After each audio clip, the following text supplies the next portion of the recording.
Hamınıza salam.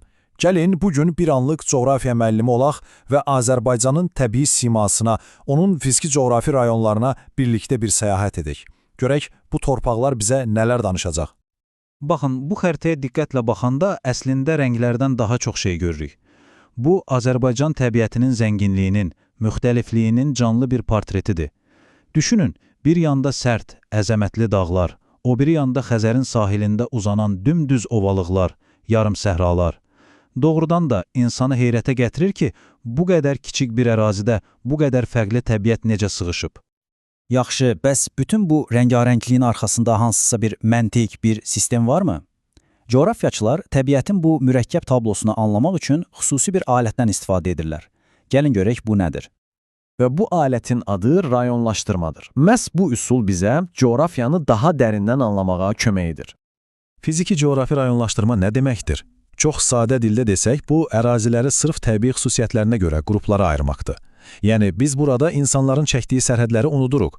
Bizim üçün əsas olan odur ki, bir ərazinin iqlimi, relyefi, geoloji quruluşu, ümumiyyətlə bütün təbii siması bir-birinə nə qədər oxşayır. Hər bir belə qrup özünə məxsus təbii bir şəxsiyyətə malik bir rayondur.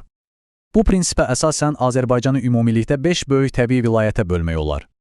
Xəritədə də gördüyünüz kimi bunlar bunlardır. Şimalda əzəmətli Böyük Qafqaz vilayəti, qərbdə Kiçik Qafqaz, bu iki dağ sisteminin arasında yerləşən geniş Kür çökəkliyi, cənub-şərqdəki Lənkəran vilayəti və Naxçıvanı əhatə edən Orta Araz vilayəti. İndi gəlin bu prinsipin necə işlədiyini daha aydın görmək üçün bu böyük vilayətlərdən birini, Böyük Qafqazı sanki bir böyüdücü şüşə altına alaq və ona daha yaxından nəzər salaq. Və möcüzə burasındadır ki, təkcə bu bir vilayətin daxilində biz bir-birindən tamamilə fərqli 5 ayrı-ayrı fiziki coğrafi rayon görürük. Sanki bir ölkənin içində 5 fərqli təbiət diyarı.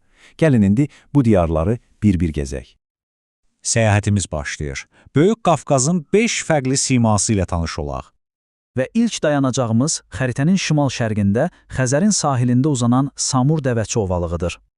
Bu rayonun ən maraqlı cəhəti nədir? Birincisi, onun böyük bir hissəsi okean səviyyəsindən aşağıdadır. İkincisi, neft, qaz, qum kimi təbii sərvətlərlə zəngindir. İqliminə gəldikdə isə yarım səhra və quru çöldür. Amma burada maraqlı bir təzad var. Şirin qurunt suları sayəsində burada hətta düzən meşələri də formalaşıb. Həmçinin məşhur Ağzıbirçala gölü də məhz buradadır. Dənizlə səhranın qovuşduğu bir məkan kimidir.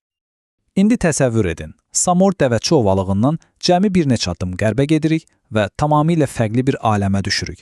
Qarşılayın, Qonaqkənd rayonu. Bu müqayisə məncə hər şeyi deyir.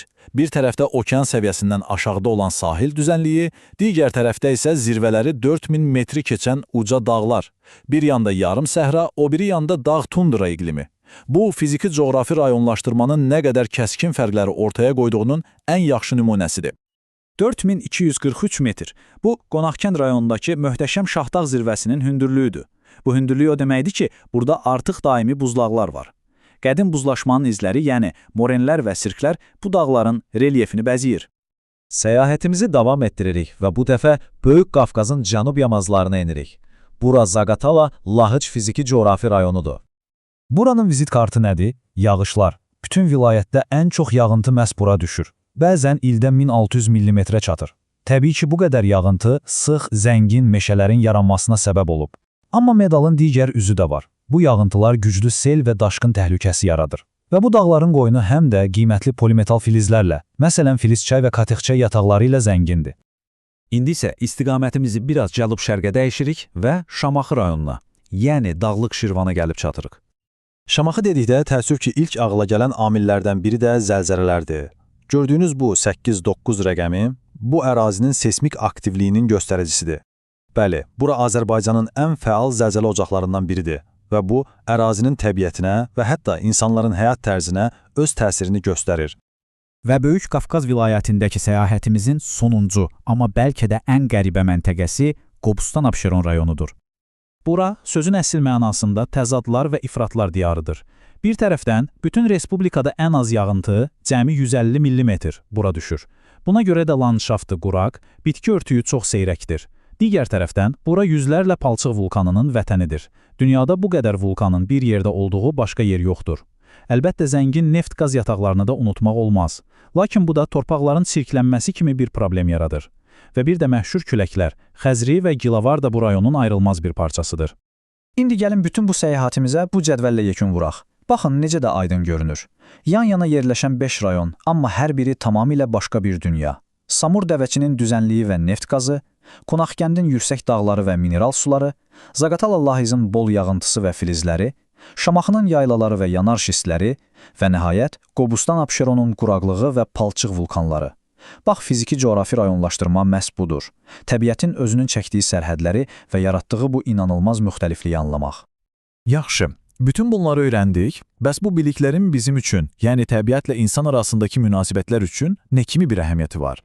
Çox böyük əhəmiyyəti var. Çünki bu, təbii şərait birbaşa insanların həyatını və fəaliyyətini formalaşdırır. Məsələn, neftin, qazın, mineralların harada yerləşməsi iqtisadiyyatın istiqamətini müəyyən edir. İqlim və torpaq fərqləri hansı rayonda hansı kənd təsərrüfatı məhsulunun yetişdiriləcəyini diktə edir. Və əlbəttə turizm. Samur dəvətinin çimərlikləri ilə Qonaqkəndin dağ-xizək mərkəzləri arasında nə qədər fərqli turizm potensialı olduğunu düşünün. Hər şey təbiətdən başlayır. Beləliklə, bu zəngin və mürəkkəb təbii mozaikaya baxaraq söhbətimizi yekunlaşdırırıq. Biz gördük ki, Azərbaycan təkcə mədəniyyəti ilə deyil, həm də təbiəti ilə nə qədər rəngarəngdir. Və bu, bizi son bir suala gətirir. Bu təbii sərvətləri, bu müxtəlifliyi qoruyaraq və ondan ağıllı istifadə edərək Azərbaycan öz gələcəyini necə qura bilər? Bu sual üzərində düşünməyə dəyər.